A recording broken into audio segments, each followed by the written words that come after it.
मी सुमन. मी एक चहाचं दुकान चालवते. मी घरामध्ये फक्त एकटीच आहे. मला नवरा नाही. तो बरेच दिवस झालं मला सोडून गेला होता. माझ्या माघारी माझा एक मुलगा होता आणि एक मुलगी. मुलीचा मी लग्न लावलं होतं आणि माझी मुलगी ही तिच्या सासरी सुखात राहत होती. मी मात्र एकटीच होते. मी रोज उठायचे, चहाचं दुकान उघडून बसायचे आणि संध्याकाळी घरी येऊन स्वतःपुरतं जेवण बनवून जेवण करून आराम करायचे. असा माझा हा रोजचा दिनक्रम होता. परंतु पूर्वी हे असं नव्हतं. तरी ही गोष्ट आहे 8 वर्षापूर्वीची. आता तुम्ही म्हणाल, 8 वर्ष मी काय केलं? मी 8 वर्ष तुरुंगात होते. तुरुंगातून बाहेर आल्यानंतर मी स्वतःचा धंदा केला आणि स्वतःचा उदरनिर्वाह करत आहे. परंतु माझ्यावरती ही बिकट वेळ आली नव्हती. माझं देखील सर्व काही चांगलं चाललं होतं. मला नवऱ्याने सोडल्यानंतर मी माझ्या मुलाला खूपच चांगल्या पद्धतीने सांभाळ केला. मुलीचा देखील त्याच पद्धतीने भरपूर चांगला सांभाळ केला. दोघांना शिक्षण आणि मोठे झाल्यानंतर मुलीचं लग्न लावून दिलं. मुलाचं देखील मी लग्नासाठी पाहतच होते. त्याला चांगल्या मुलींची स्थळं मिळत नव्हती. एका ठिकाणी खूप छान अशी मुलगी मिळाली. दिसायला ती खूपच सुंदर होती आणि शिकलेली सुद्धा होती. माझी भरपूर इच्छा होती की माझ्या मुलालाही चांगलीच मुलगी मिळावी आणि म्हणूनच मी अशाच मुलीच्या शोधात होते. म्हणून मी माझ्या मुलासाठी त्या मुलीचं स्थळ हे फिक्स केलं आणि त्याचं लग्न देखील लावून दिलं. लग्नानंतर काही ठीक चाललं होतं. मुलगा देखील कामाला जात होता आणि माझी सूनसुद्धा खूप चांगल्या पद्धतीने घरातील सर्व कामे करायची आणि माझी आणि माझ्या मुलाची काळजी देखील ती रोजच घेत असायची. परंतु नव्याचे 9 दिवस असतात तेच खरं. काही दिवस गेल्यानंतर सुनेने तिचा रंग दाखवायला चालू केलं. हळूहळू तिचे लफडे कळायला चालू झाले. मी तिच्यावरती भरपूर लक्ष ठेवायचे, परंतु काहीही ती ऐकतच नसायची. एके दिवशी तिने तिच्या कोणत्या तरी नातेवाईकाला घरी बोलावलं होतं. मला काही समजलेच नाही. माझा मुलगा हा कामावरती गेलेला होता. तो घरी आल्यानंतर तिने त्याच्यासाठी चहा वगैरे केला. दोघेजण खूपच छान गप्पा मारत बसले. त्या दोघांच्यात मी काय करणार होते?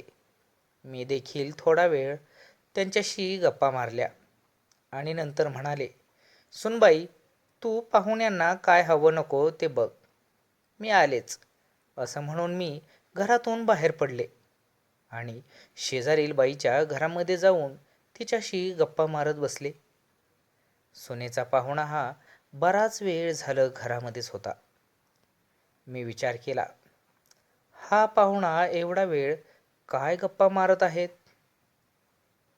त्याने जेवण वगैरे केलं का नाही हे मी पाहून यायला हवं.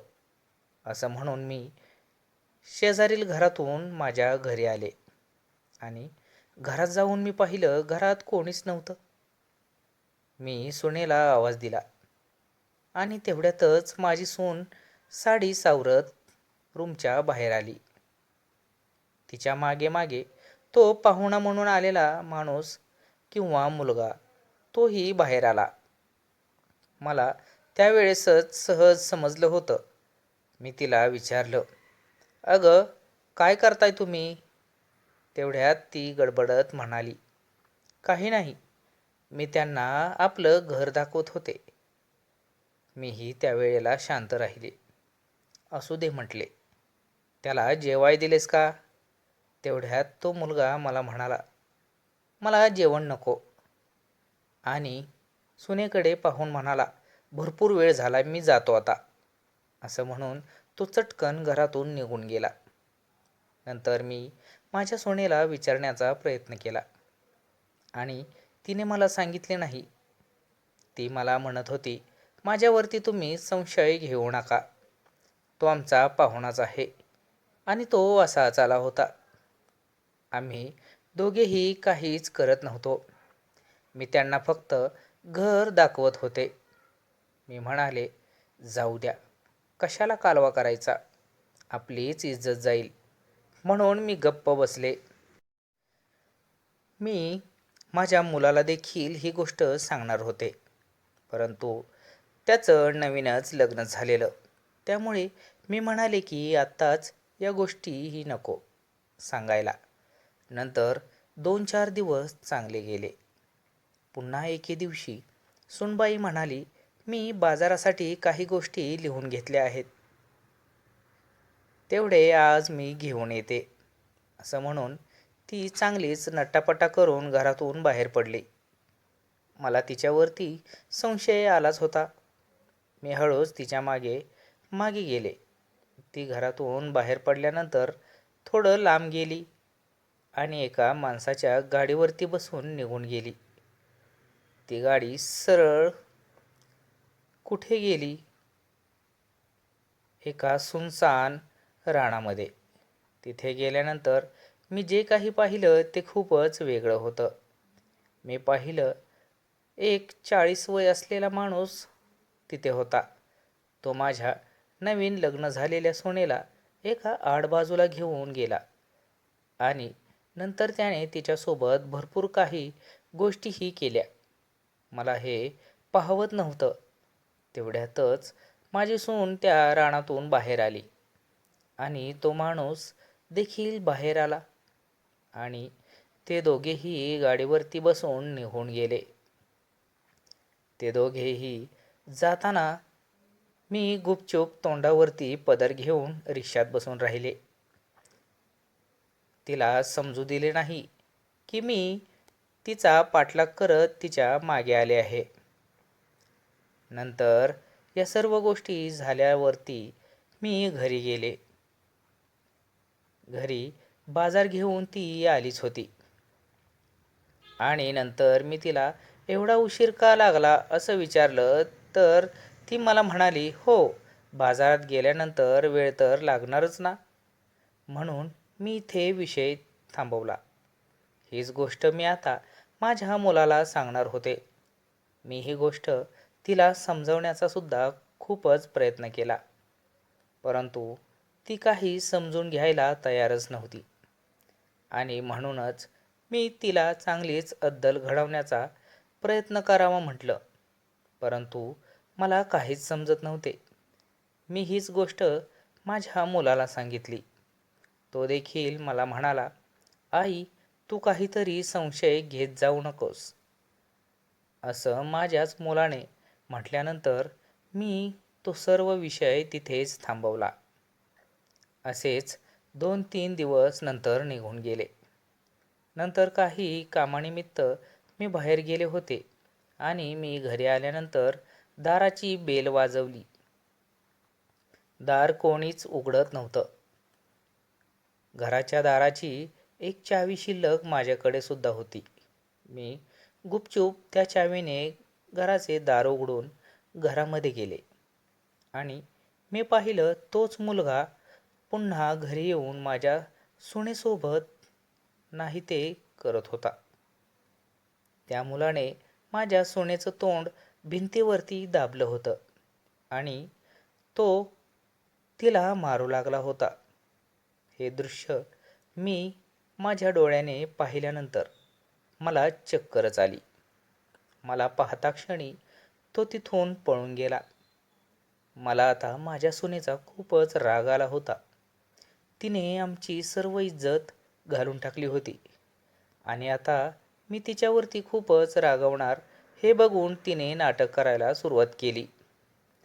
ती म्हणू लागली, माझी तब्येत खूपच बिघडली आहे, मला बरं वाटत नाहीये, मी काहीही करणार नाही. म्हणून मी एके दिवशी तिला म्हणाले, अगं सुनबाई, तू काही करू नकोस, तू थोडीशी आराम कर, आज मी स्वयंपाक करते. मी स्वयंपाक वगैरे केला आणि मी सर्व जेवण हे तिला जेवण्यासाठी तिच्या खोलीत घेऊन गेले.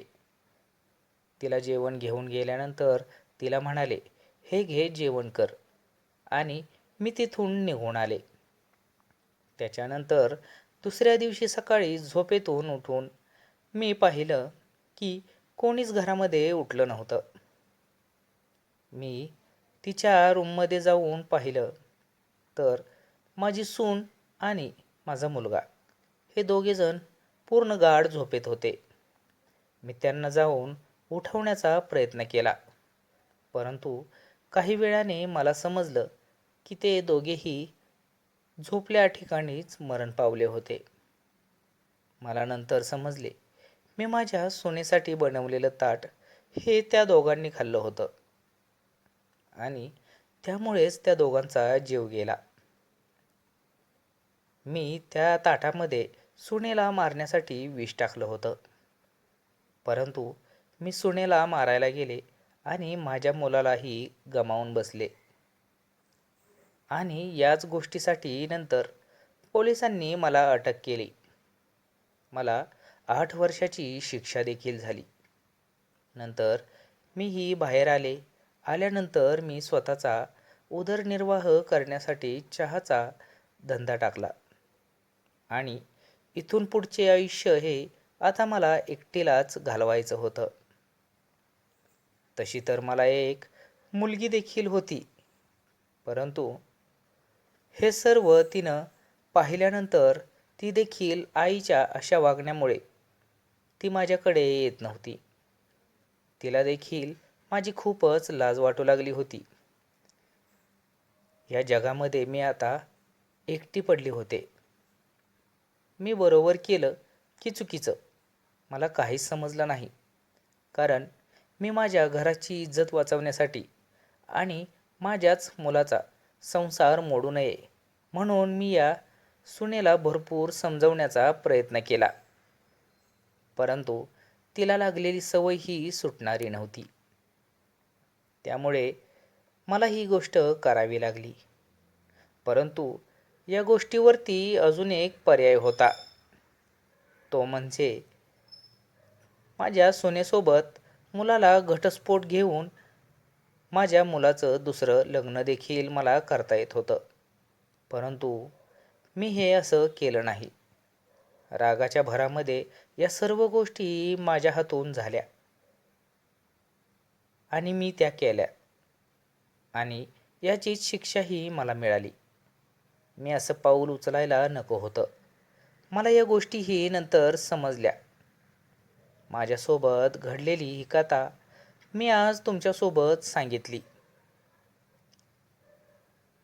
तुमच्यासोबत देखील अशा काही गोष्टी होत असतील आणि जर तुम्ही ही त्यातून जात असाल तर वेळेतच सावध व्हा आणि योग्य तो निर्णय घ्या. रागाच्या भरामध्ये येऊन वेगळं काही घडेल असं करू नका. सगळ्यांचा विचार करा आणि सुखात राहा. धन्यवाद. प्रेक्षकांनो, आजची कथा कशी वाटली हे कमेंटद्वारे नक्कीच सांगा आणि अशाच नवनवीन व्हिडिओज पाहण्यासाठी चॅनलला सबस्क्राईब देखील करा. लाईक करा, शेअर करा.